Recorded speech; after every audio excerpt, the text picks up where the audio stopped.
បាទមកនេះគឺជាប្រភេទ Toyota Rai ប្រភេទ GR ដែលមានតែម GR នៅជាប់វាទាំងសងខាងទាំងមុខទាំងក្រោយជាមួយនឹងការតុបតែងផ្នែកខាងមុខខាងមុខគឺមានការបំពាក់បន្ថែម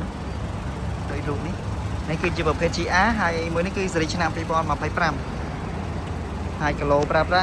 ទៅតែ 4000 គីឡូទេលក្ខខណ្ឌផ្នែកខាងក្នុងគឺនៅថ្មីដោយសារប្រើតិចគីឡូតិចចឹងឡានគឺនៅស្អាតច្រើនគីឡូប្រើ40000ជាស្រ័យ4424គីឡូម៉ែត្របងប្អូនដែលស្រឡាញ់ Toyota Rai ហើយស្រឡាញ់ការតុបតែងពីរោងចក្រមកស្រាប់អាចពិចារណាប្រភេទ GR បានគឺមើលមកគឺបែប Sport តែម្ដងចឹងសម្រាប់ Toyota Rai គឺប្រើម៉ាស៊ីនសាំង 1.0 3ស៊ីឡាំងមានតាបូកម្លាំងសេះ96សេះ100គីឡូស៊ីត្រឹមតែ5លីត្រទេ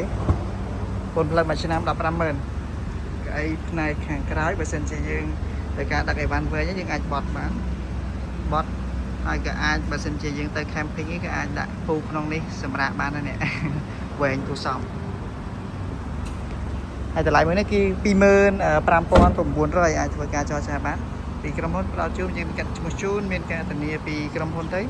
ហើយមានការ free ដូរប្រេងមួយឆ្នាំ4ដល់ឬក៏ 20,000 គីឡូម៉ែត្រសម្រាប់ការរំលោះបងប្អូនបងមុនតែ10%អញ្ចឹងសម្រាប់ Toyota Rai តម្លៃ 20,000 ជាងបងមុនតែជាង $2,000 $2,500 រំលោះរយៈពេលចាប់ពី1ឆ្នាំដល់6ឆ្នាំបានបងប្អូនដែលចង់ដោះដូរស៊េរីក្រុមហ៊ុនទទួលដោះដូរគ្រប់ស៊េរីហើយទីតាំងនៅក្រុមហ៊ុន Toyota នៅផ្លូវ60ម៉ែត្រនៅជិត Eon 3សូមអរគុណជួបគ្នាក្នុងវីដេអូក្រោយ